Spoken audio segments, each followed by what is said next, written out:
Salve, salve, querida turma, tá no ar o Linha de 4 dessa segunda-feira, 8 de maio. A gente vai repercutir a quarta rodada do Brasileirão. Meu abraço ao Bob Faria, de Minas Gerais, meu abraço ao Ali Oliveira, em São Paulo, alô, Caco da Mota, no Sul. Caco, já vamos rodar então aí os resultados dessa quarta rodada do Brasileirão, para a gente dar uma conferida? Cruzeiro 2, Santos 1, Fluminense 1, Vasco 1. Esse jogo eu fiz lá do Maracanã. São Paulo 2, Internacional. Olha o São Paulo do Dorival, hein? Inter 0. Atlético Paranaense de virada 2-1 contra o Flamengo. Bahia 3, Curitiba 1.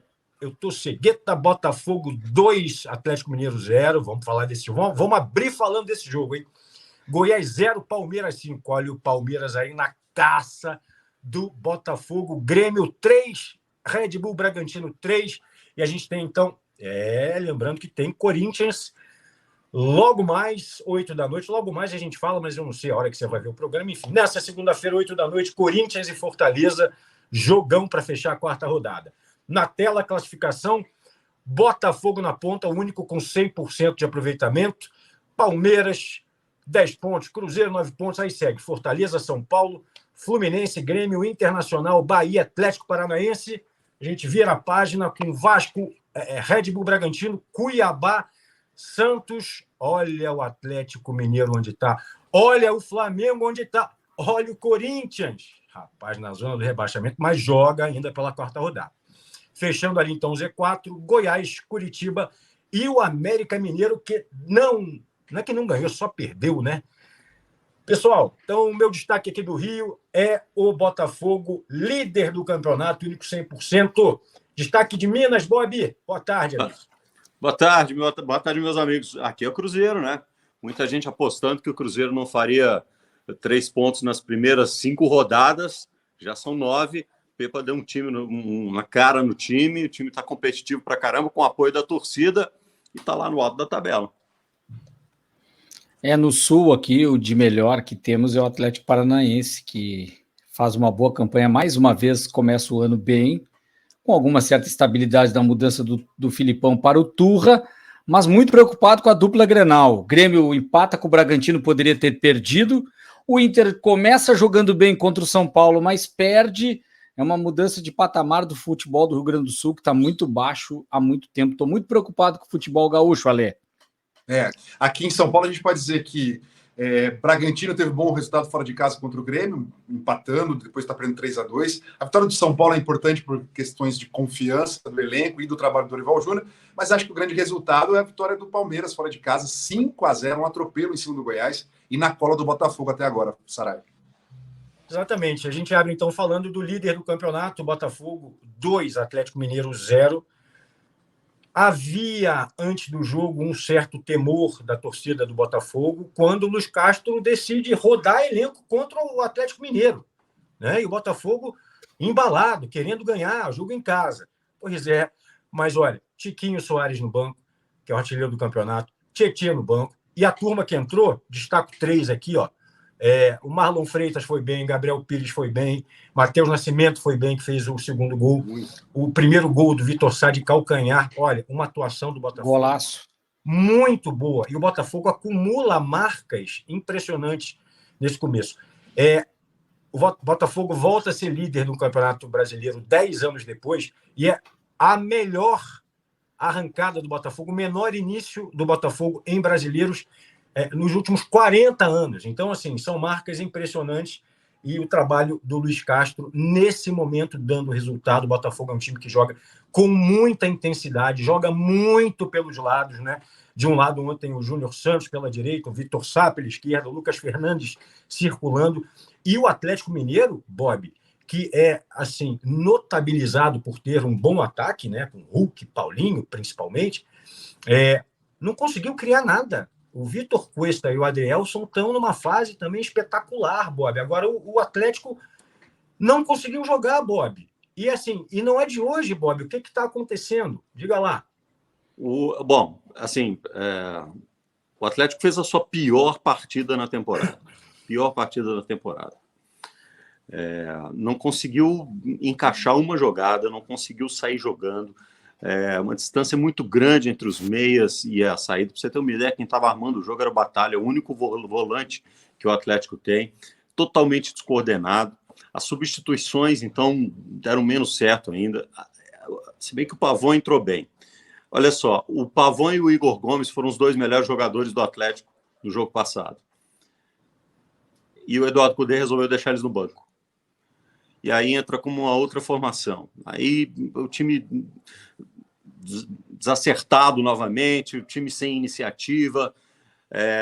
E ao contrário do que vinha fazendo nas outras partidas, quer dizer, criando oportunidades de gol, né, porque aí você pode dizer, pelo menos o time chegou ao gol, aí há uma certa incapacidade ou nervosismo, o que quer que seja na hora do cara finalizar. Mas pelo menos ele construiu a jogada. Ontem nem isso construiu, nem isso conseguiu. Né? Os homens de lado do Botafogo estavam passando pela marcação do Atlético como se eles fossem de fumaça. Entendeu? Era uma coisa assim, era uma coisa impressionante. Se não fosse o Everson, o jogo teria terminado 6-7-0 facilmente. Facilmente. O grande questionamento que se faz ao Eduardo Cudê é o seguinte, e a torcida está com ele pela tampa, né? Desde aquele episódio lá, em que ele teve que pedir desculpas para a diretoria e tudo mais, mas essa irregularidade, né? O Atlético fez um grande jogo contra o Alianza, né? Reequilibrou ali o grupo G da Libertadores, e daí vem para um jogo contra o Botafogo e vem com um jogo morno, um jogo moroso. Eu até fiz uma brincadeira na transmissão ontem, falei, será que o gramado bom está atrapalhando? Né? Porque o gramado, né, é excelente. Fizeram uma sintético. troca, Bob, botaram o sintético, e em 4 jogos o Botafogo ganhou 3 e empatou 1. Pois é. Então, o gramado sintético, a bola rola muito bem e tal, não tem aquela desculpa. E eu brinquei, disse, olha, e aí? Estão sentindo o gramado bom? Mas o detalhe é que o Atlético está sentindo mais o desgaste físico do que deveria, ou essa irregularidade passa por ideias de jogo. O Cudê está até tentando mudar um pouquinho o modelo de jogo dele com um volante, 3 meses. Ontem o Edenilson, por exemplo, jogou um pouquinho mais atrás, mais perto ali, fazendo um segundo volante perto do Batalha. Mas também não deu certo, né? Os meias muito mal, o Zaratio muito mal, o Hulk jogando sozinho, né? O Paulinho numa fase péssima, então o Hulk fica sobrecarregado. E as laterais, aquela coisa, o Mariano já não consegue dar a intensidade que é necessário, e pelo lado esquerdo, enquanto o Arana não voltar, o problema não vai estar resolvido, porque o Rubens, né, é um garoto, não pode botar toda essa pressão nele, e o Dodô também não está entregando. Então, o time do Atlético tem que achar uma linha, tem que achar uma linha de corte ali, até onde ele pode tirar 1 ou 2 jogadores. Não dá para mudar metade do time todo jogo, porque isso certamente não vai funcionar. Caco e Alê, deixa eu só jogar uma questão para vocês aqui. O Bob lembrou daquele episódio do Cudê, não é? Aquela reclamação pública numa entrevista coletiva e tal. É claro que houve uma outra atuação boa na sequência, mas eu não quero especular e nem ser leviano, sabe? Assim, mas não me parece que o Cudê tá ali, sabe, cara? Eu tô achando estranho demais esse trabalho. Enfim, não sei se vocês querem entrar nesse mérito aí, porque a gente não tem informação, né? Não, eu tenho o histórico dele no Internacional, né?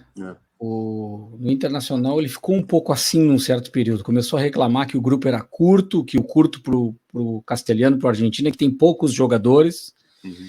Isso gerou uma instabilidade, não ficou um clima legal.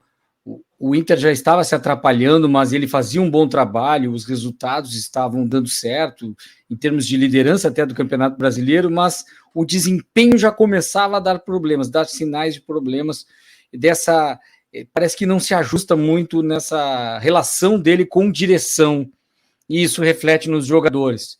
E aí muita mudança de escalações, aposta de um jeito um jogo, exatamente o que o Bob falou, daí o Igor Gomes acerta, talvez seja aquele cara que, agora tem um cara aqui no meio de campo, possa fazer uma transição, articular, fazer gols, aí ele sai do time no outro jogo, quando acerta, no outro fazendo 2 gols, um com cada perna ainda, então é complicado, mas a gente tem que falar muito mais do Botafogo, né? Sim, tá muito bem, não dá para também considerar que o campeonato, nesse recorte de 4 rodadas, que o Botafogo vai ser sempre assim. Ele está muito acima do que se esperava. Mas que bom, porque eu espero que o Botafogo seja aquele que vá brigar, sim, por uma vaga para a Libertadores. Tá agora, nesse momento, brigando pelo título, e é o que está despontando. Mas aí vem o Palmeiras, daqui a pouco o Flamengo se reorganiza, por mais que tenha começado mal. Mas eu vejo complicada essa instabilidade do Cudê, eu não sei onde é que isso vai terminar. O Bob deve ter mais ingredientes do ambiente, mas a coisa parece que está começando a criar uma insustentabilidade. Qualquer outro resultado ruim, ou ele chuta o balde, ou o balde vira, né? O próprio clube acaba virando o balde. Eu vou dizer para vocês que é o seguinte, ele não saiu, a pressão da torcida é muito grande, ele não saiu por causa da multa milionária, né? 26 milhões. Então, ele não quis assinar a cláusula de liberação da multa no contrato. Ele disse, se quiserem me mandar embora, que me paguem.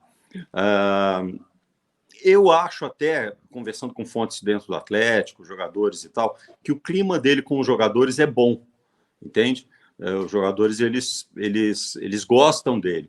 Alguns não entendem muito bem a forma que ele quer jogar. Porque ele fala em jogo pelo lado, ele fala em pressão alta, ele fala em saída com time compactado, mas na prática ele usa jogadores que não fazem isso, que não tem essa característica, entendeu? Então ele está tentando impor um tipo de jogo que o Atlético não tem elenco para fazer. E isso é um problema. Então alguns jogadores dizem assim, olha, a gente está tentando se adaptar, mas é difícil, é muito difícil fazer da forma como ele quer. Claro que eles falam isso em off, né? Então, eu acho o seguinte, em algum momento, o Atlético vai, ou a coisa vai engrenar, ou o Atlético vai entubar essa multa, e serão 26 milhões a mais na dívida já bilionária que o Atlético tem, né? Ali, eu já vou te passar a bola para a gente falar do Botafogo, tá, Ali? Eu te dou aqui umas subsídios aqui, porque acho que do Galo a gente já falou e vamos, como o Caco disse, valorizar o líder. Cara, eu acho uma loucura. Multa de 26 milhões de reais. Cara, no futebol brasileiro, com treinador, com essa máquina de moer treinador, o Flamengo com Vitor Pereira, 15 milhões. As pessoas enlouqueceram, cara. Assim, a gente considera... Tá? Olha só, a nossa diferença aqui para os outros canais é a seguinte. Nós somos jornalistas profissionais. Então, a gente não está aqui para fazer ilação ou alguma coisa assim. Mas, você contrata alguém imaginando que aquela pessoa, qualquer pessoa, seja profissional e correta. Não estou fazendo nenhuma relação leviana com o Cudê, mas e se a pessoa não for, cara? E tem uma multa desse tamanho, cara? Que burrice, gente, pelo amor de Deus. Foi só um desabafo aqui. O Alê, cara, o Botafogo impressionante, cara. Lucas Perry fechando o gol. Cara, que goleiro, cara. Ele começou aqui no São Paulo, né? Apareceu aqui no São Paulo na geração do Rogério Ceni ainda. Né? Era o terceiro goleiro, né? Era o terceiro goleiro. E aparece realmente bem, segura. Até teve uma jogada que ele falhou e não saiu um gol, né? Foi. Na rodada. Foi. Quando o Botafogo venceu o Flamengo, eu falei na rodada, né? Falei para alguns amigos. Para mim, o jogo mais importante da rodada é Botafogo e Flamengo, porque a gente vai ver o Botafogo realmente jogando contra alguém que ele tem que brigar, sabe? Porque o nível de enfrentamento não vale a pena só para os jogadores, né? O jogador joga na Europa, joga contra o Messi e tal, aí tem que ir para a seleção. Pô, aqui a gente tem que basear isso aí também, né? O Botafogo tava jogando a Taça Rio lá e tal, daí jogou ali a Sul-Americana, com um time que eu não sei nem falar, como é que é? Celso Portioli, Celso Valente. Você tava lá, né, Lê? Eu tava lá, então, e assim, o Botafogo destruiu. Você falou aí, Tiquinho, o Fé. O Eduardo é um grande achado. O cara tava lá na Arábia, é o Shake 2, né? É o Shake 2. O cara tem leão e o caramba. Tal. E acho que é isso. Assim, Olha, acho que a questão... ontem a gente brincou na transmissão, falou assim, o jogo tá tão fácil pro Botafogo, os caras estão botando o jogador do infantil para jogar. Botaram o Mate. Como é o nome dele? Mate, né? Cara, o menino tem 1,5 metro de altura, uma cara de 12 anos. Bota o menino aí para jogar, que está fácil demais. Mas é isso. Eu acho que e quando o técnico começa a fazer isso, a preservar os jogadores contra uma equipe que é boa, até no papel, pelo menos, né? Atuando agora nesse momento, o Atlético Mineiro está fazendo campanha de rebaixado. ele entende que ele tem a confiança da equipe, sabe? Eu acho que foi muito importante a vitória contra o Flamengo e do que vem fazendo o Botafogo. Essa questão do gramado, né? Pô, gramado sintético, mas faz muita diferença ainda. Né? O cara vai dominar ali o campo, ali, né? A questão de bater embaixo da bola não é a mesma coisa. A bola rola, é verdade, rola, mas ela quica diferente, ela ganha muito mais velocidade, enfim, tem algumas questões. Mas sim, acho que sim, o Botafogo mostrou, já não nessa rodada, já há outras rodadas que veio para brigar. E só um pitaquinho sobre o Kudê, assim, sobre a questão, eu concordo com tudo que vocês falaram, eu acho que, né, a questão do contrato, né, da multa, é uma coisa que ele tem direito, sabe? Ele tá certo. Ele botou lá, os caras aceitaram e tá cobrando o que ele colocou. Então, assim, a gente não pode julgar. O cara tinha que abrir mão para ir embora. Não. Ponto. Mas é uma loucura. Bom, então a sequência do Botafogo são vitórias aí contra a Bahia, São Paulo, Flamengo e Atlético Mineiro. No sábado, no Maracanã, teve o clássico carioca da rodada, Fluminense 1, Vasco 1. Eu estava lá, comentei pela Flu TV. O Vasco faz 1-0 com 1 minuto. O Fluminense tem ali um tiro de meta e aí toca a bola volta no Fábio, o Fábio erra um passe e o Vasco faz 1-0. A partir dali, o Vasco só se defende. O jogo inteiro ali, foram 90 e tantos minutos se defendendo e tentando esporadicamente contra-atacar. Mas no primeiro tempo, o Fluminense estava errando aquele último passe, estava errando o cruzamento, aí tinha uma falta, o Marcelo cobrou uma que passou por cima, enfim. O Fluminense dominava a partida, mas também não conseguia levar tanto perigo assim ao adversário. Segundo tempo, não. Cara, o Diniz tem uma coisa, ele é impressionante, cara. Ele não tem medo de perder ou de, sei lá, da maionese desandar, cara, porque ele foi mexendo no time, cara. Quando eu olhei, tinha John Kennedy, centroavante, Lelê, centroavante, Cano, centroavante. Ele não tirou o Arias, não tirou o Ganso, botou o André de zagueiro, inverteu o lado. Cara, ele fez uma loucura. E o Fluminense aí, cara, amassou o Vasco mesmo, amassou. E aí conseguiu empatar e poderia ter ganhado com tranquilidade. Terminou o jogo com 80% de posse de bola, mas não ganhou a partida. Alguém viu o clássico? Alguém quer dar algum pitaco? Vasco, eu não vi o clássico, mas tá dando uma patinada. Fala ali. Eu queria falar sobre essa questão do time do Diniz. Eu vou trazer duas teorias que dois amigos me falaram nesse fim de semana. A primeira, assim, o Fluminense parece que joga com 12, né? Os caras tocam muita bola, tem sempre. E a outra, parece que eles estão jogando pelado, sabe pelado na escola? Que você fala assim, pô, pelado na escola, se joga 30 de um lado, 30 do outro. Se você não correr atrás da bola, você não toca na bola, né? E o Fluminense inverte o campo, pô, parece que vão uns 10 lá. E é isso que faz a diferença no jogo do Fluminense. E assim, é um clássico, né, cara? Assim, você tem que respeitar o peso das camisas quando elas se enfrentam, né?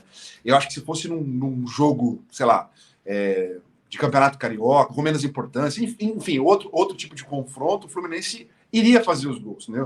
As coisas nivelam aí na história das duas equipes. Mas eu ainda acho que o Fluminense é o melhor time no Brasil, jogando no momento no Campeonato Brasileiro, é o melhor futebol praticado, porque tem a confiança do técnico, um técnico que não tem medo, que entendeu como mandar recado para os seus jogadores e os seus jogadores responderem.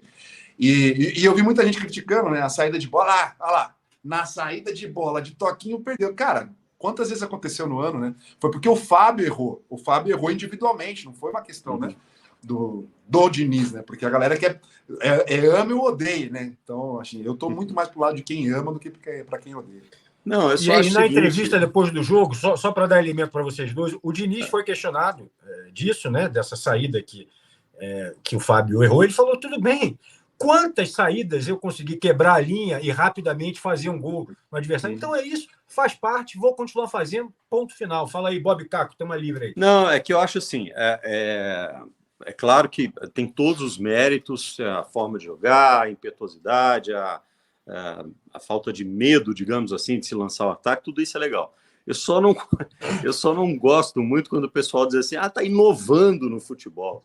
Você não está inovando nada. Outro dia eu estava vendo uma entrevista do Vanderlei Luxemburgo, de uns 10 anos atrás, onde ele estava explicando, e eu achei assim, ele explicou da forma mais didática possível essa coisa do jogo apoiado. Ele diz assim, você tem um losango no meio de campo, você tem esses 3 jogadores, os 2 zagueiros, você tem os 2 laterais, você tem os caras lá na frente.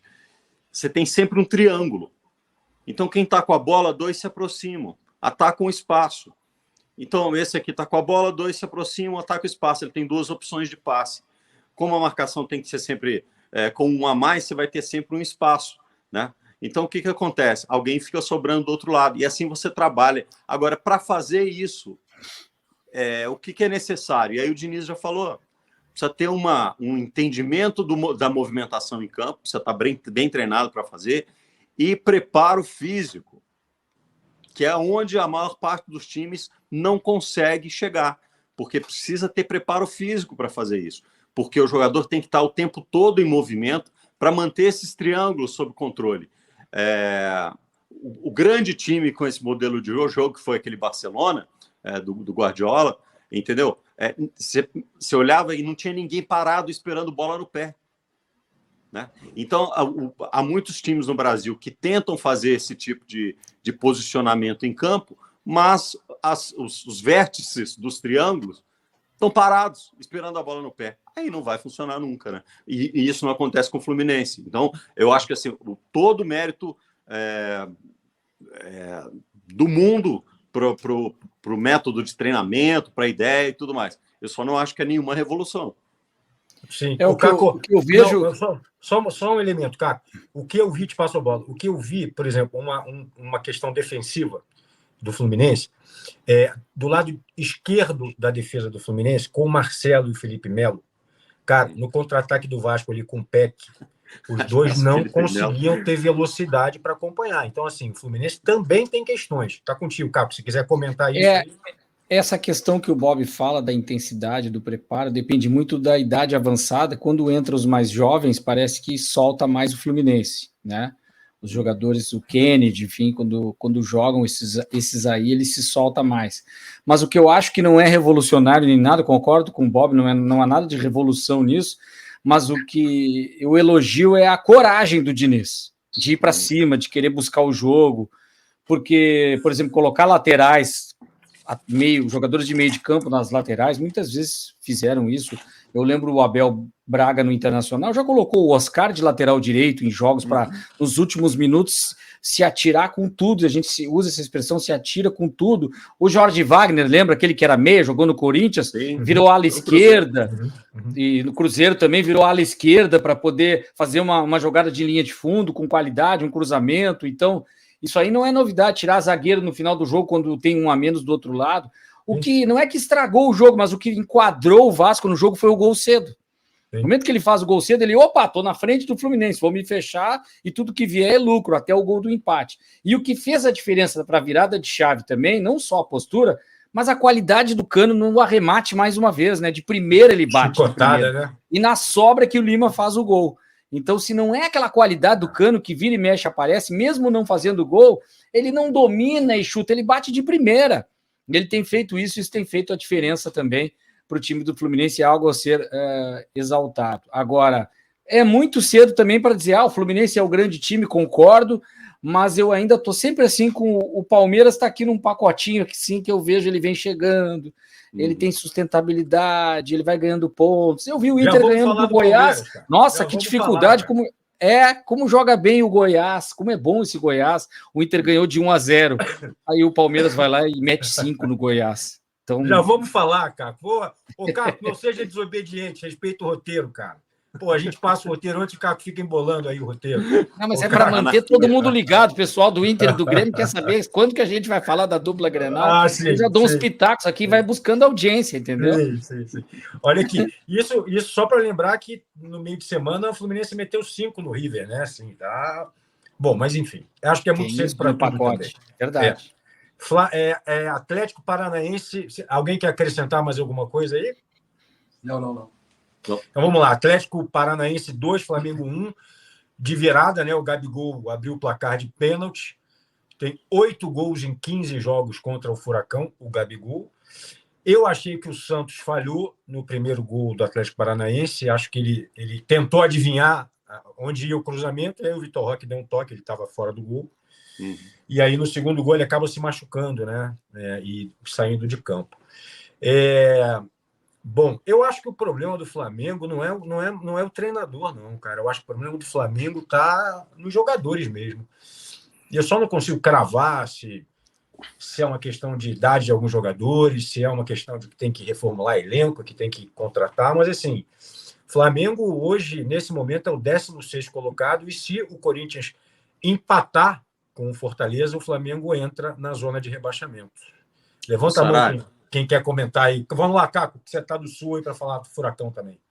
Eu acho que eu, na verdade, confesso, porque foi no mesmo horário do jogo do Internacional. Eu vi os melhores momentos, o que eu tenho visto dos times. O que eu vejo é que o Flamengo precisa se encontrar, a pressão é muito grande, e eu não posso falar dos detalhes do jogo mesmo sem ter assistido.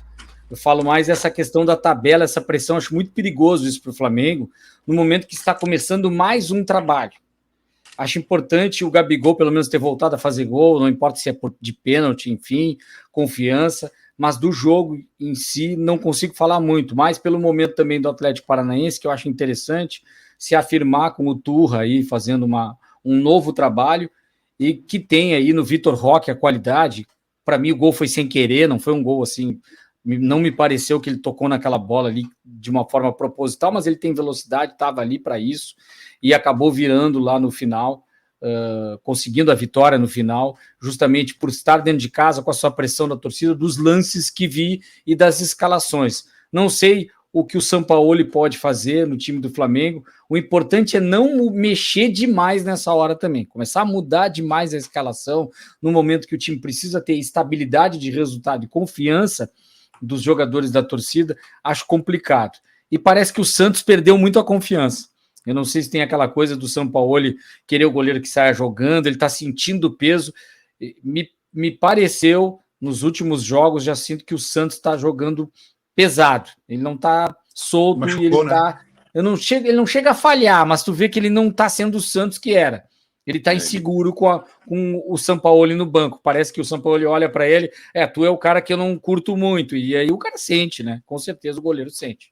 Olha aqui.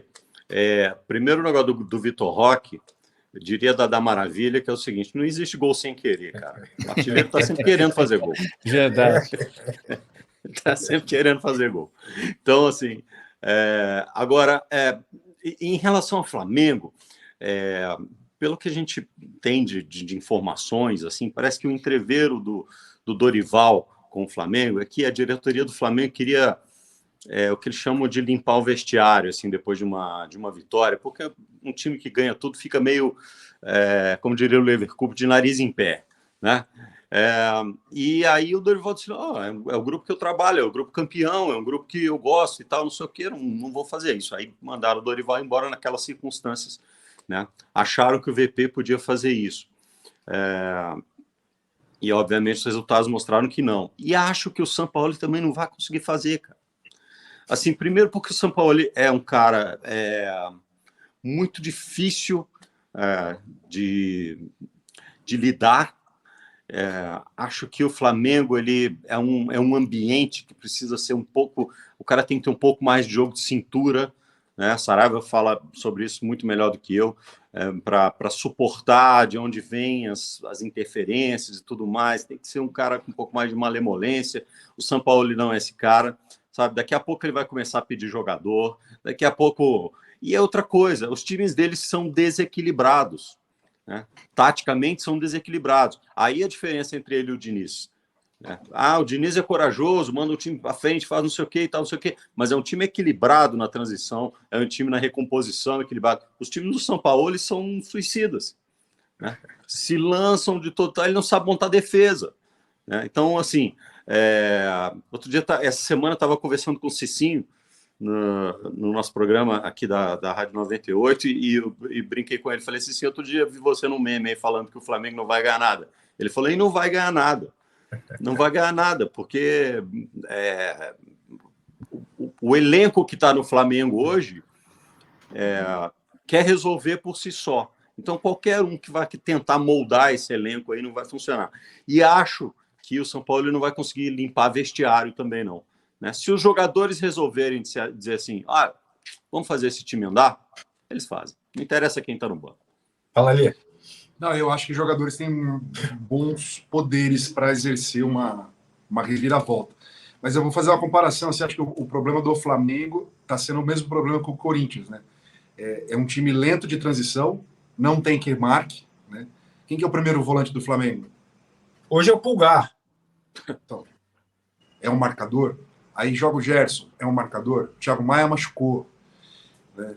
Então, é um time que marca pouco. Aí tá jogando só o Gabigol na frente, não tá mais o Pedro, não tá, né? Pediu para jogar de um jeito. O Arrascaeta tá retornando aos poucos, não é?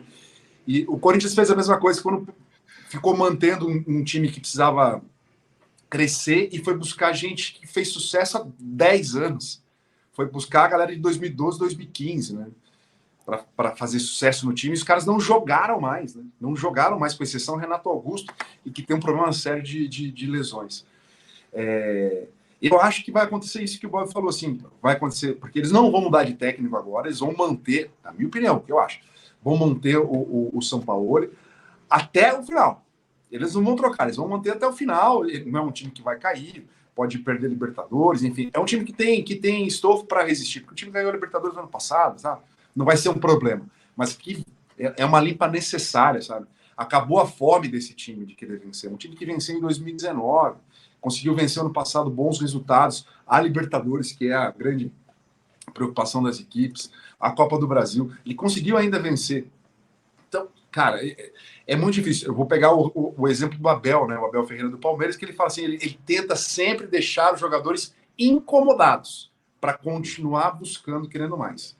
Eu não vejo isso no Flamengo. O Flamengo, ao contrário, os jogadores estão sempre muito mais acomodados e incomodando o técnico. Né? É diferente a relação. Olha só, Cruzeiro, do jogo sábado também. Cruzeiro 2, Santos 1. Eu confesso que, para mim, esse início do Cruzeiro, com 9 pontos em 12 possíveis, né? O Cruzeiro em terceiro lugar, é uma surpresa positiva, e o Santos não é nenhuma surpresa, não. De fato, o time, acho que a briga do Santos é mesmo na segunda página da classificação. Passem a bola aí, linha, conexão BH com São Paulo, Bob e Alê. Então, Ale, em que pese o São Paulo, o Santos está sem o seu principal jogador, né? O Soteldo não participou, e faz muita diferença no time do Santos. Eu acho que esse é um dos piores times do Santos que eu vi nos últimos tempos. É um time que tem, inclusive, fraco fisicamente, assim, né? É um time sem intensidade. E o time do Cruzeiro está muito arrumado.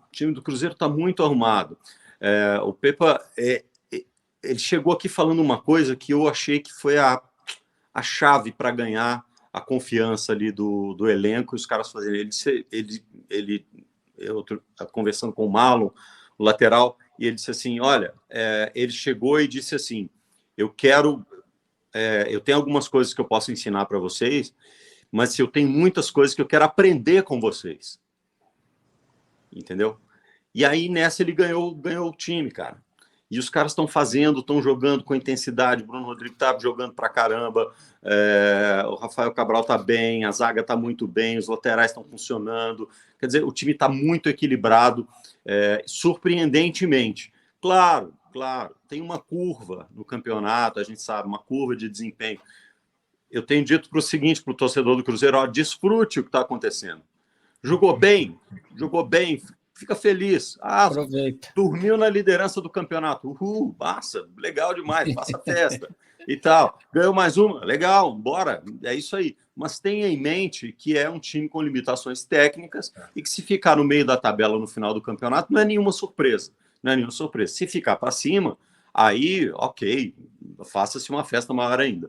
Mas ele está fazendo assim, ele arrumou muito rápido o que tinha se desarrumado muito rápido com o Pessolano, que sabidamente, desde o ano passado, já não queria ficar no Cruzeiro. O projeto dele era outro, recebeu uma proposta financeira muito maior, ficou em consideração ao Ronaldo, mas aí já ficou sem motivação e tudo mais, né? Então, o time do Cruzeiro desarrumou muito da Série B para essa temporada, e o Pepa arrumando muito rápido esse time para a temporada, eu acho.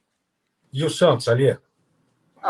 O Santos vai brigar lá embaixo na tabela. Não é um time, ainda mais com o Soteldo não jogando bem, não a participação tão ativa, né? Ele até entrou no jogo, mas acabou saindo. E os meninos, né? Assim, a grande esperança do Santos, isso eu falo muito, falo sempre, até sou repetitivo. Quando você tem um time de garotos, você não sabe quando do teto eles estão, né? Será que eles chegaram ao seu máximo, eles vão evoluir muito? Se eles evoluírem muito, eles vão desequilibrar. E eu já estou achando que esses meninos do Santos já chegaram no limite deles, assim. Eu acho o Marcos Leandro, acho que tem mais campo para evoluir, mas o Ângelo, acho que é isso mesmo, tal, não vai mudar, e os meninos que entram ali e tal. Bom, o Santos depende do Lucas Lima, né, cara? Tipo, o Lucas Lima é o cara do Santos, sabe? Então, e mesmo o Darley Hellman falou na entrevista coletiva que o time jogou bem, até acho realmente que o time teve alguma chance, podia ter virado, empatado o jogo ao menos, né? Acho que o Rafael fez um bom jogo, né? Foi a lei do ex ao contrário, né? O goleiro acaba defendendo.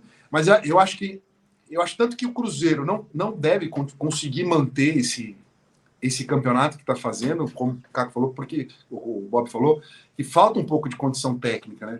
Mas eu acho que o Pepa conseguiu fazer com que os jogadores que vinham jogando pouco nas outras equipes se sentissem prestigiados. Ramiro, o Matheus Vital, o Wesley, né? Que fez os 2 gols da vitória, enfim.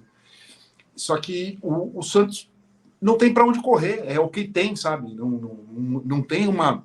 vamos mexer aqui. Esse cara pode entrar e mudar o jogo. Vai depender do Soteldo e do Lucas Lima. Né? Esse oceano aí de possibilidades. Então é muito, muito difícil a vida do Santos, porque é um time que tem menos recursos, a torcida é menor, né? Questão de ir ao estádio mesmo, a pressão existe na Vila, mas é uma pressão diferente, e quando sai, dificilmente tem uma torcida que vai acompanhar. Acho que o Santos, cara, está fazendo o vestibular do rebaixamento há alguns anos, assim, cada ano está mais perto, então é bem, bem delicada a situação do Santos. Caco, fica tranquilinho aí, que já vamos falar dos jogos de Inter e Grêmio, só a última bola com o Bob, porque o América Mineiro, 4 jogos, 4 derrotas. Vamos aqui exaltar também essa campanha interessante que faz o Cuiabá, ali meio de tabela, né? 2-1 Cuiabá. O que está acontecendo com o Coelho, Bob? Algum bastidor daí? Algum risco aí do Mancini? Cara, não. Na verdade, assim, tudo parece muito, muito certo no América. Não tem... O América está com dinheiro em caixa, o América tem... tá com salários em dia, o time gosta do Mancini, mas assim não está encaixando. Eu acho que o elenco é curto nesse momento. Acho que era a hora do América colocar a mão no bolso e dizer, olha, precisa de mais um atacante, precisa mais um homem de meio de campo. O Juninho, que era o volante que aparecia de surpresa, acabou virando o armador do time, o principal jogador. O Benítez é um grande jogador, né? Mas tem muitos problemas físicos, toda hora está machucado, isso é um problema. Então, assim, o Aloísio começou fazendo gols, depois, né, perdeu o ritmo. Então, eu acho que o América precisa de alguns reforços pontuais, sabe, para se tornar competitivo. Claro que não estava na tabela do América perder esses jogos, né, no início do campeonato, ficar na lanterna com 0 pontos. Muito menos tomando o tanto de gol que tomou. Mas eu acho que ainda dá tempo. Dá tempo de recuperar, sabe? Eu acho que 2 vitórias seguidas tiram o América ali desse lodo ali do fundo e recolocam o América no caminho. O campeonato do América é um campeonato de meio de tabela, né, para permanecer na Série A. Talvez seja até o caso de chegar um momento e dizer assim, olha, dane-se a Sul-Americana, cara. O Campeonato Brasileiro é a prioridade do América. Não adianta nada ganhar a Sul-Americana, ir bem, jogar bem o Campeonato Internacional e depois cair no Campeonato Brasileiro. Agora é conexão São Paulo, Rio Grande do Sul. Pela ordem que a gente começa com o São Paulo do Dorival Júnior, disparando 2-0 para cima do Internacional. Esse Internacional não me convence. Olha, já é alguma evolução aí do São Paulo com o Dorival? E depois passa a bola para o Caco, por favor. Cara, assim, é um time também que não tem muita força tecnicamente, assim, né? O Luciano é o jogador que tem mais habilidade técnica, mas o que eu acho, eu até fui ao estádio ontem, eu fui no Morumbi assistir ao vivo, E é um jogador que reclama muito dos colegas, sabe? Reclama o tempo todo. Se a bola vai aqui, ele reclama. Se a bola vem nele, ele reclama. Se vai no outro, ele reclama, sabe? Então, ele causa uma certa tensão, assim. Ele bateu o pênalti, né? O goleiro defendeu e voltou nele e acabou fazendo o gol. Mas acho que acaba muito... Opa! Olha o Big Fone, hein? Vai nessa, o Big Fone. Atende o Big Fone. Atende aí, boy. E eu acho que o São Paulo se beneficiou muito mais pelos erros técnicos do Internacional na tarde de ontem, que aconteceram uns lances bizarros do Inter, cara. Assim, o Alan Patrick, que é o cara mais bem tecnicamente do time, furou a bola dentro da área para fazer gol. Então a tarde do Inter estava muito ruim. O São Paulo, acho que o resultado é importante para dar confiança no que o time está fazendo. Assim. É um time limitado tecnicamente, que eu não acho que seja um time que vai brigar para fugir do rebaixamento, mas é um meio de tabela e que precisa de confiança para não se perder no caminho. É um time que não tem um volante bom, jogou o Gabi ontem, o Pablo Maia, são jogadores muito irregulares. Na frente tem mais velocidade em comparação com os outros anos. Acho que o Alisson, por exemplo, o Caco conhece até melhor do que eu, que jogou no Sul, é um jogador que corre muito, mas nunca está perto da bola, é participativo, mas não é participativo, é um jogador estranho, assim, sabe? Para quem acompanha ali. Então, assim, é um time que precisa de qualidade. Mas, assim, uma vitória que dá uma tranquilidade para o Dorival trabalhar, porque o time já vinha sendo muito pressionado com o Rogério, tal, pela forma que vinha jogando e tal. E agora consegue uma tranquilidade. Campeonato Brasileiro, cara. Campeonato Brasileiro é uma maratona que tem mata-mata toda rodada, né? Então, é muito complicado você fazer uma análise assim. Mas o time de São Paulo ganha em confiança. Para mim é um ponto pacífico, assim. Ganha em confiança, a torcida fica mais tolerante, né? A torcida de São Paulo cobra muito, enfim. E eu acho isso. Mas que o Inter jogou mal tecnicamente, né, cara? Foi, assim, um absurdo, assim, de cruzamentos e parar no portão de saída do Morumbi. Não, o Inter é impressionante, porque o Inter tem um dilema que quando ele precisa jogar, para se apresentar como uma equipe que propõe o jogo, se atrapalha. E nesse jogo contra o São Paulo, por incrível que pareça, ele conseguiu fazer isso no início, ele se apresentou para o jogo melhor que o São Paulo.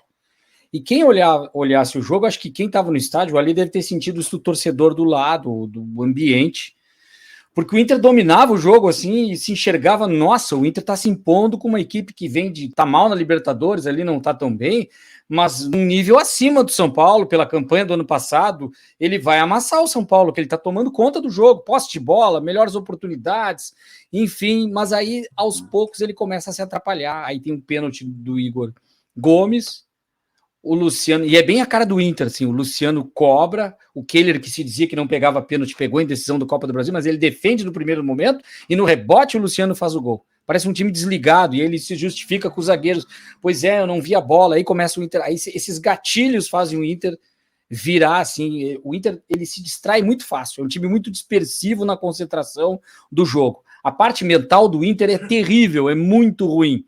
O Inter tem síndromes de pânico, não só com o Mano Menezes, há muito tempo. É uma dificuldade para o Inter se impor como equipe, a camisa não pesa mais. Imagina contra o São Paulo, então, que é uma camisa muito pesada. Tu dá espaço para o São Paulo, ele toma conta, faz 2-0 ao natural. Então é muito complicado. O jogo contra o Nacional, o Ale estava lá, a gente estava no Beira-Rio, o Inter dominava o jogo contra o Nacional, o alemão fazia uma partida como eu nunca tinha visto. Impressionante como estava jogando o alemão. Vai lá, Boa, Inter... vai lá, tranquilo. Eu vou pedir licença para vocês minutinho e já volto, tá? Tranquilo, tranquilo. E aí, o que acontece? O alemão sofre uma falta no meio do jogo e o Inter se dispersa e não consegue jogar. A escalação do Inter era a principal praticamente. Só que o Inter não, o Mano tá errando num negócio. O Inter não tem centroavante. Não é o alemão, não é o Luiz Adriano. Agora o garoto Luca começa a aparecer de alguma forma e entrou no segundo tempo. É o Pedro Henrique que tem que começar os jogos mesmo, sempre que ele entra o Internacional melhora. E o Mano não tá enxergando isso. Ele está insistindo em querer, ele tem um sistema tático com o centroavante e ele quer escalar o time com o centroavante. Enquanto o Ener Valencia, que está acertado com o Inter, não chegar, não sei se vai dar tempo para o Mano estar no Inter. Porque a instabilidade dos últimos 10 anos é uma marca do Inter. Nos últimos 10 anos é o Odair Hermann, é Medina, é o Eduardo Cudê, Aonde estão? É o Argel que está hoje na Chapecoense, é o Roth que pediu demissão do Juventude e foi rebaixado com o Internacional, é o Lisca. O Inter não acerta o seu treinador. E nesse momento, um dos melhores que o Inter tem à disposição é o Mano Menezes. Mas ele não está conseguindo encaixar o time. Ele não está conseguindo acertar. Ele ganha do Flamengo porque aí é o jogo reativo. O Inter é atacado e no contra-ataque faz os gols e consegue, com a força da torcida, fazer um jogo atípico. De 2-1, o Flamengo jogou melhor. O Flamengo foi muito melhor que o Inter, mas ele que ganhou o jogo. Então é muito complicada a situação do Internacional, porque ele não se impõe. Até o Bob saiu e ia brincar. Calma que o América vai se recuperar na Copa do Brasil. Tem grandes chances de eliminar o Inter, que é adversário na Copa do Brasil. Quem é o favorito? É o Inter. Mas o Inter costuma se complicar nessa hora e dar espaço para o América voltar a ser o América, eliminando o Inter da Copa do Brasil. Eu não duvido disso. Eu tenho quase certeza de que o América tem quase que 50-50. Se eu botasse fichas, eu botava meio a meio. O América pode eliminar o Inter, porque o Inter foi mal contra o CSA, não ganha do Nacional dentro de casa e não consegue se impor. O Inter há 2 anos não chega à final do Campeonato Gaúcho. Então não adianta esperar por Arangues, Zener, não vai dar tempo se o Inter não se acertar. Até estava brincando, Bob, agora que você voltou, que o Inter ele se atrapalha tanto que talvez ele ajude a recuperar o América, quem sabe na Copa do Brasil, do jeito que se atrapalha, o América passa, o Inter fica no caminho, e aí o América ganha uma certa... um gás para se recuperar no Campeonato Brasileiro, porque isso é a cara do Inter, ele é o favorito e quem acaba classificando é aquele que não é o favorito. E o Mancini é copeiro, né, cara? Ele gosta desse tipo de competição. Mata-mata. Né? Mata-mata e tudo mais. Ele conhece a aldeia, como a gente chama, a aldeia gaúcha, ele conhece bem. É verdade. Ali, você queria acrescentar alguma coisa? Não, eu ia só dar o pitaco, porque eu acompanhei 2 jogos do Inter em loco, né? Acompanhei na Libertadores e no Brasileiro, e me parece claramente isso, que o Inter é um time de contra-ataque. Tanto que o gol, o 2-1 contra o Nacional, sai num contra-ataque, né? O Lucas tinha acabado de entrar, ele consegue achar um corredor lá e faz o passe para gol. Então, talvez seja isso. Tem que jogar meio que sem a bola, sabe? Dar a bola para os caras. Porque se dá a bola para o São Paulo ontem, cara, o São Paulo não ia dar um chute no gol.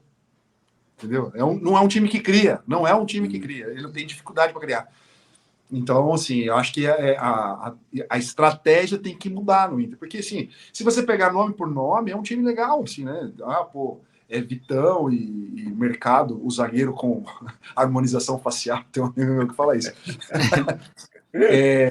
São bons zagueiros, cara, mas, assim, o Vitão falhou muito contra o Nacional, talvez esse negócio de gatilho, né?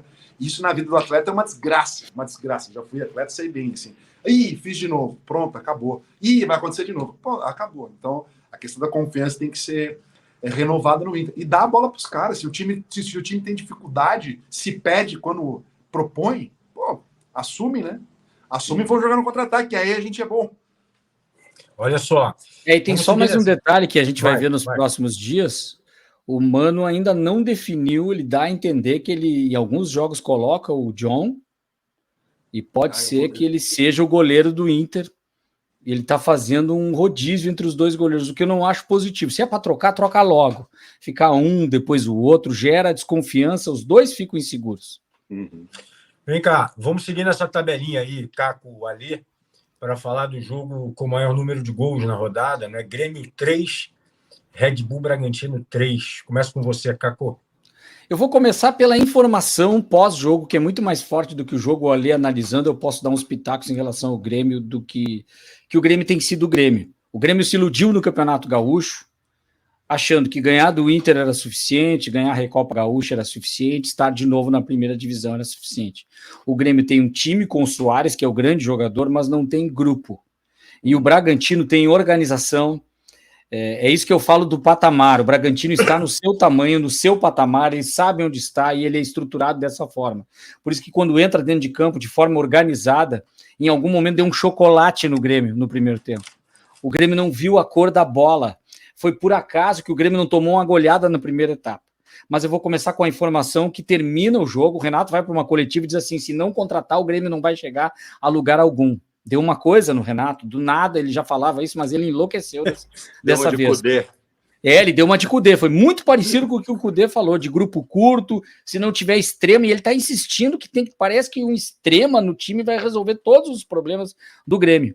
O Grêmio não está conseguindo jogar, eu não tenho PP, não tem PP, não tem algum outro jogador, mas não é por isso. O Renato também não está conseguindo fazer o Grêmio jogar diante de adversários maiores. Ele conseguia no Gauchão. Porque no Campeonato Gaúcho, ou é o Inter, um pouco do Caxias, Ipiranga, ou às vezes o próprio Juventude, dependendo do jeito, tudo se complica um pouquinho jogando no interior, mas vira e mexe, Inter e Grêmio surfam no Campeonato Gaúcho. Surfam com uma perna só, equilibrados. Só o Inter que consegue tropeçar e não chegar na final. Mas é muito fácil jogar o Campeonato Gaúcho, é uma ilusão. E aí o Grêmio, quando começa a ter adversários mais fortes, inclusive na Copa do Brasil, se atrapalha, não está conseguindo jogar e estruturar o seu time. E me surpreendeu o Bragantino com um trabalho novo, muito organizado, muita intensidade, e o meio-campo do Grêmio totalmente dominado e com jogadores que estão muito mal. O Diogo Barbosa vira e mexe, está mal. Sem o Kahneman na zaga, fica inseguro. Tem essa questão do goleiro, o Adriel, o outro goleiro não está mal. Aliás, de novo, foi muito bem o Gabriel Grando, mas também gera uma insegurança. E há informações de que há um ruído já no ambiente do Grêmio, porque essa questão do Renato está insatisfeito com a direção de futebol, a coisa não está muito legal. Informações que a gente colhe junto a pessoas que têm contato com o vestiário do Grêmio, enfim, há uma insegurança, e por isso que o Renato, ele é muito inteligente.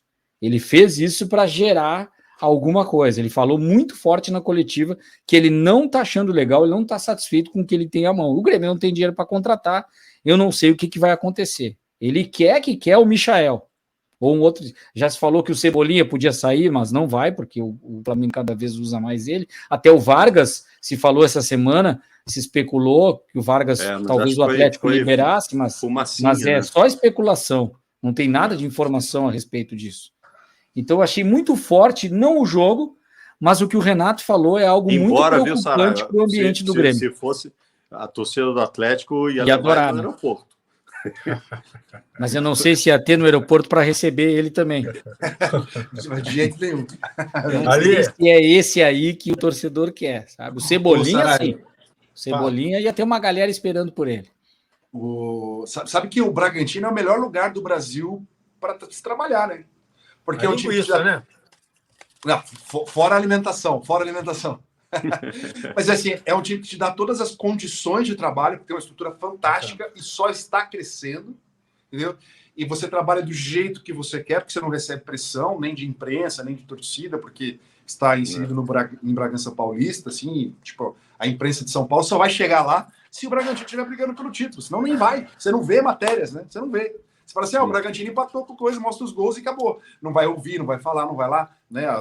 A grande mídia não está lá, só a mídia local. Então você não recebe pressão de imprensa e nem de torcida. E você pode trabalhar como você quiser.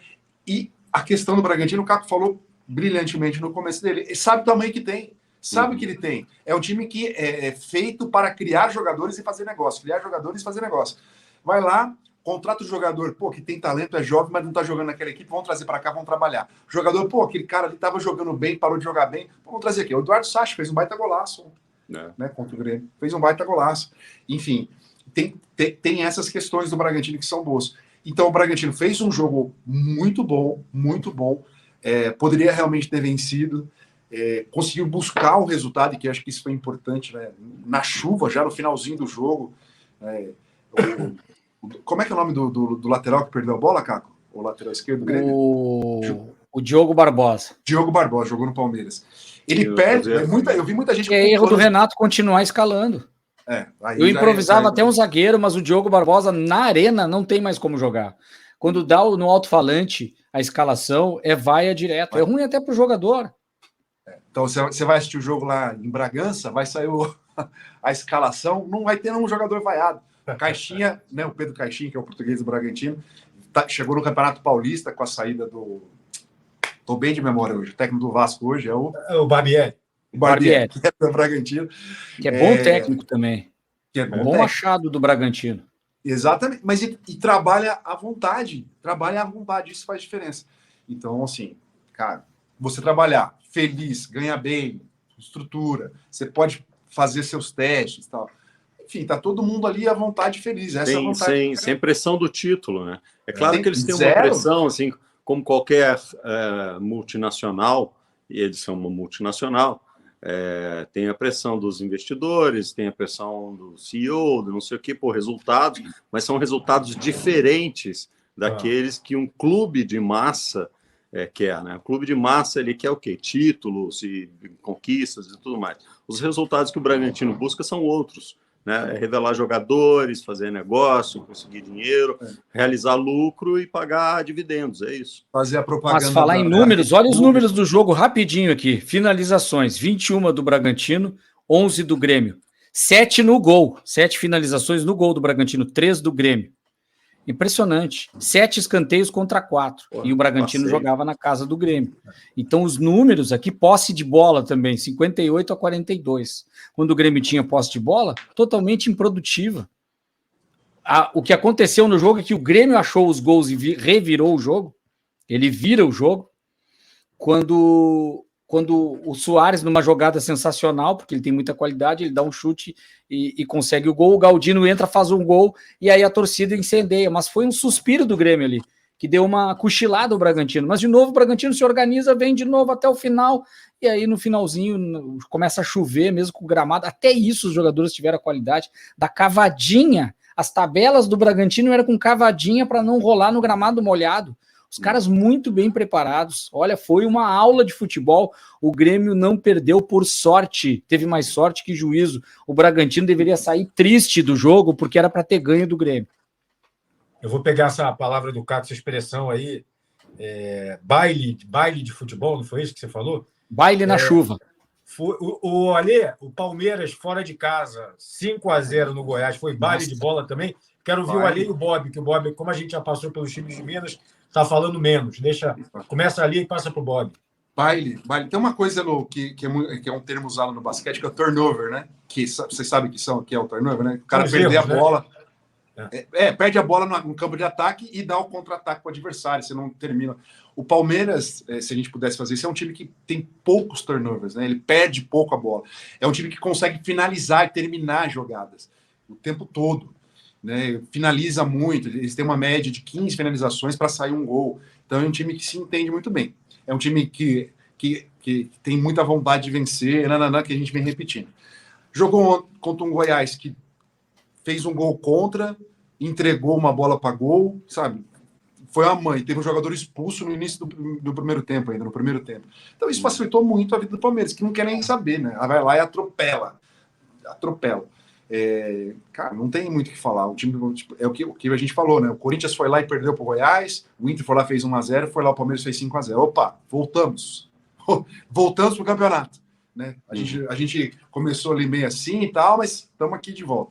E esse time do Palmeiras, Veiga jogando muita bola, voltou a jogar muito bem. Dudu voltou a fazer gol. O Arthur, né, que a gente está falando de negócio, o Arthur foi para o Bragantino vendeu de volta para o Palmeiras e vendeu bem. Ele fez o primeiro gol dele com a camisa do Palmeiras, entendeu? É um time que só melhora, consegue melhorar ainda. Está viralizando, não sei se vocês chegaram a ver as reportagens, né, que o Abel Ferreira cuida até da qualidade do sono dos atletas.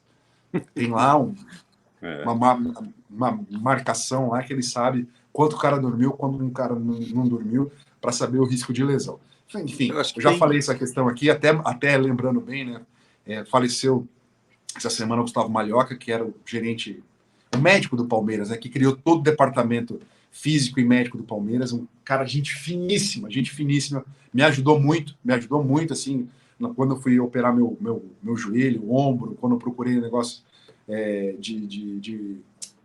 de emagrecimento, né, para ficar mais ativo e saudável. Um cara super gente boa, que criou um método, que tudo é conectado no Palmeiras, tudo alta geração, que tem muita responsabilidade no que acontece no Palmeiras hoje em dia. Ele não conseguiu vencer um câncer na cabeça, até se recuperou um pouco, mas, enfim, nos deixou. E o Palmeiras fez uma baita homenagem para ele aqui, deu o nome do departamento médico, né, o CT lá de recuperação do Palmeiras ganhou o nome dele, enfim. Fica aqui a lembrança. Então, é o Palmeiras muito organizado, tanto fora de campo quanto em campo, né? Com um técnico que toma conta de muita coisa, enfim, põe a mão em muita coisa, e que sabe a força que tem, que é muito forte e vai para cima dos adversários sem pena, sem dó, sem piedade. Bob Faria, que coincidência ou não, Bob de Verde vai falar do Palmeiras. Ou do É Goiás. o técnico com o trabalho mais longo no futebol brasileiro, né? Ele é o técnico que está há mais tempo no cargo no futebol brasileiro. De fato, se encaixou muito bem, trouxe uma metodologia, essa metodologia foi acatada, deu certo, funciona, e aí ele chegou no estágio em que ele pode interferir em outras instâncias do clube sem ninguém questionar, porque está funcionando, porque está dando certo, né? Com relação ao Goiás, o Goiás já entrou no campeonato afogado, né? Já entrou ali afogado. Então, acho que resultado mais do que normal, e o desempenho também do Palmeiras mais do que normal, pelo que a gente tem visto do Palmeiras nas últimas temporadas. Ali, hoje tem, nessa segunda-feira, né? Porque a gente sabe a hora que o nosso seguidor vai assistir ao programa. Já teve, né? Corinthians e Fortaleza, né? Já teve, né? Olha, em Itaquera, cara, eu já vou dizer aqui, para mim o Fortaleza é o favorito para ganhar, mesmo fora de casa. Fortaleza está muito bem. Eu fiz o jogo contra o Fluminense, eu acho que ele está 8 jogos sem perder, 8 ou 9, né? Bruno Pacheco numa grande fase, Moisés numa grande fase, o Vojvoda com um trabalho já antigo. O que você acha? Vamos falar pouquinho, né? Porque é um jogo que não aconteceu ainda. Não. Sim, eu acho que tem a questão dos protestos da torcida também, que isso continua, né? É um tema. Sim. E o fato novo é que o Vanderlei foi para o meio da massa conversar com os caras. Cara, a entrevista coletiva de apresentação do Vanderlei foi depois do primeiro jogo dele no comando, né? Ele comandou contra o Independente Del Valle, que o time foi dele. Eu acho isso engraçado pra caramba. Precisa fazer a entrevista para apresentar o Vanderlei Luxemburgo no Brasil. É para ele conversar com a imprensa, sendo que ele deu coletiva depois do jogo. Mas, enfim, cara, mas ele foi um show à parte na entrevista coletiva, né? É um cara que domina aquela cena ali. Domina aquela cena de uma maneira como poucos, assim. E ele ganhou uma confiança absurda da torcida. E até mesmo a função dele no protesto, ir lá conversar com torcedores, que eu sou totalmente contra isso, sabe? Mas parece que falou assim, não, confia em mim, o projeto vai começar daqui um tempo para mim aqui, que a gente vai resolver isso aí. E ele passa muita frente que esse negócio espirra. ele passa muita confiança. Então, acho que a questão é assim, o que ele vai mudar no time de uma semana para outra, né? Será que deu tempo? Será que dá tempo de fazer alguma coisa e tal? A gente não sabe a escalação, né? Muito provavelmente ele mexe na equipe, né? Coloca o Matheus Araújo para ser um cara de armação, junto com o Adson, que está jogando de extremo, mas vem buscar a bola no meio-campo, e saber se ele vai jogar com o Yuri Alberto ou não, né? O Yuri Alberto está numa fase ruim, não marcou gol ainda, tal, faz algumas rodadas, alguns jogos, acho que são 8, é o maior jejum dele, enfim. Então, essa é a expectativa. Mas, assim, ele é um fato novo e importantíssimo, assim, para o que o Corinthians quer, né? Já falo em limpa, já do Corinthians, uma mudança no fim do ano, ir ao mercado em julho já para começar a mudar o elenco. Parece que o diagnóstico feito é de muitas mudanças. Mas, enfim, é um time que pode ainda dar resposta, né? É um time que tem qualidade. Eu acho que o problema do Corinthians é o meio-campo. Acho que é o meio-campo lento na transição, tanto na hora de marcar quanto vai atacar. No jogo contra o Palmeiras, quando o time ia defender, tinha sempre os caras correndo atrás do jogador do Palmeiras. Quando ia atacar, os caras estavam sempre atrás dos jogadores do Palmeiras. Fica nítida isso, a força física que está faltando no Corinthians, e principalmente contra os times mais velozes. Mas a expectativa é muito boa em relação ao trabalho do Luxemburgo. E eu acho que ele está muito animado, né? Tipo assim, é uma última oportunidade, last dance, né? A última dança que ele pode fazer como comandante técnico de um clube, que pode dar uma visibilidade, né? Por mais que ele não precisa, para ele. Eu boto fé, cara. Acho que o Vanderlei. E vou dizer para vocês uma coisa: o futebol brasileiro precisa de personagens como o Vanderlei Luxemburgo. Isso aí. Eu gosto dele como treinador.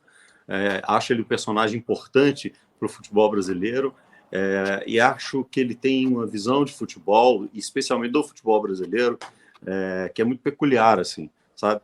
E acho que ele pode fazer um bom trabalho no Corinthians. A coisa do técnico ultrapassado, se usa essa expressão, mas ultrapassado por quem? Bobagem. Se a gente for utilizar a expressão ultrapassado por quem? Quem ultrapassou o que já fez Vanderlei Luxemburgo no futebol brasileiro? Então tem cara chegando agora, que a gente respeita, são coisas distintas. Uma coisa é o que está chegando agora e mostrando um ótimo trabalho. Vamos falar do Abel Ferreira, por exemplo, do Luiz Castro. Eu não estou falando só porque são estrangeiros, eu posso falar de um outro o Barbieri, enfim. Essa comparação não cabe pelo que fez o Luxemburgo. A contribuição que esse tipo de técnico dá, assim como o próprio Filipão pode dar, o Abel Braga em algum momento deu, e acho que está um pouco cansado mesmo, está muito desgastado o Abel Braga por tudo que passou, por isso fica numa situação diferente. Mas quando ele chegou no Grêmio em 2013, eu vejo isso mais importante do que o resultado, mas o torcedor do Corinthians talvez não entenda isso. Ele começou nessas coletivas que ele dá no Corinthians para o próprio torcedor do Grêmio, ele começou a colocar as coisas nos lugares. Calma, não é assim, eu cheguei agora no Grêmio, há quantos anos o Grêmio não ganha? Tá, mas aí na segundo, terceiro jogo aqui, a responsabilidade é toda minha e de quem está agora no Grêmio, ele dizia. E mesmo assim ele fez um trabalho de transição, que depois vieram outros técnicos, Anderson Moreira, daí vem uma sequência, Filipão, o Roger começa a arrumar o time taticamente, o Renato vem e o Grêmio cresce. Então o processo passou pelo Luxemburgo. Muita gente acha que não. Para mim, o Luxemburgo foi fundamental naquele momento para acalmar os ânimos, e ele chega muito para isso no Corinthians. E na bola, na escalação, na estratégia, no vestiário, ele pode dar contribuição, porque o Corinthians tem esses problemas que o Ale falou, de desgaste, enfim, alguns jogadores mais velhos, mas tem qualidade no elenco. O Corinthians tem qualidade no elenco. E o Luxemburgo pode fazer, sim, esse time jogar mais. Eu acredito, não em título, vai ser campeão, vai disputar tudo que vai competir, mas eu acredito que o Corinthians pode melhorar, mas não vai ser da noite para o dia, é muito instável, é perigoso o ambiente. Né? Não, e tem um negócio, Caco, que é o seguinte, acho que essa é uma das diretorias mais fracas da história do Corinthians. Né? Eles cedem muito facilmente à pressão externa, são inseguros, são, assim, fracos nesse sentido. Então, eles colocam à frente disso um cara que é casca grossa, bicho, para filtrar isso aí, entendeu? E o Vanderlei é casca grossa, ele absorve, ele leva, ele conversa, ele joga para cima, ele fala, ele cria um factoide, ele faz uma fumaça. Enfim, é um cara que eu acho que pode ajudar muito o Corinthians nesse momento de fragilidade administrativa. Pessoal, a gente está já chegando ao fim do programa, então eu queria só propor um desafio. Se a gente puder fazer um ping-pong, fiquem tranquilos que eu vou passando a bola. Se quiserem arriscar placar, beleza. Se quiserem só arriscar quem ganha ou empate, tudo bem também. Jogos do meio de semana do Brasileirão, quarta-feira, Santos e Bahia. Alê? Santos e Bahia, em Bahia ou em Santos? Em Santos. Em Santos, 1-1. Red Bull Bragantino e América Mineiro, Bob? Cara, vou apostar na América. A América vai se recuperar. 1-0 para a América. Internacional e Atlético Paranaense, Caco? O Inter vai ser atacado, pode ganhar por 2-1 no Beira-Rio.